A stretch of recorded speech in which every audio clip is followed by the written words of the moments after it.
அந்த சந்திப்புல என்ன பேசியிருக்காங்க அப்படின்னா, விஜய வந்து என் கூட எப்படியாவது ஏதாவது ஒரு வகையில ஒண்ணு கூட்டணி சேர சொல்லுங்க. அதாவது என்னைய சட்ட பண்ணாத மாதிரி ஒரு அரசியல் பண்ணிட்டு இருக்காரு. அது வந்து எனக்கு ரொம்ப பெரிய பிரச்சனையா இருக்கு. என்னுடைய அந்தஸ்து, அங்கீகாரம் எல்லாத்தையுமே இழக்க வைக்குது. விஜய்கிட்ட என்ன காப்பாத்துங்கன்னு சூப்பர் ஸ்டார் ரஜினி காலில் விழுந்திருக்காரு.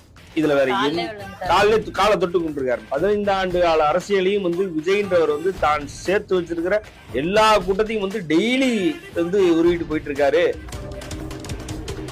சீமானவர்கள் சூப்பர் ஸ்டார் பேசின பேச்சுக்கெல்லாம் அந்த பாய்ஸ் கார்டனுக்குள்ளே அவரை விடக்கூடாது. அதுதான் உண்மை. அதையும் மீறி அவரை உள்ள விட்டு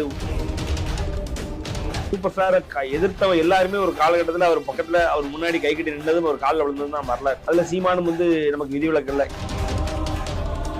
கூச்சமே இல்லாம வெக்கமே இல்லாம மானங்கிட்டு போய் ஒரு காலில் விழ முடியும் அப்படின்னா எனக்கு தெரிய தமிழ்நாட்டுல இன்னைக்கு தேதிக்கு சீமானால மட்டும்தான் முடியும். இப்படி ஒரு வாழ்க்கை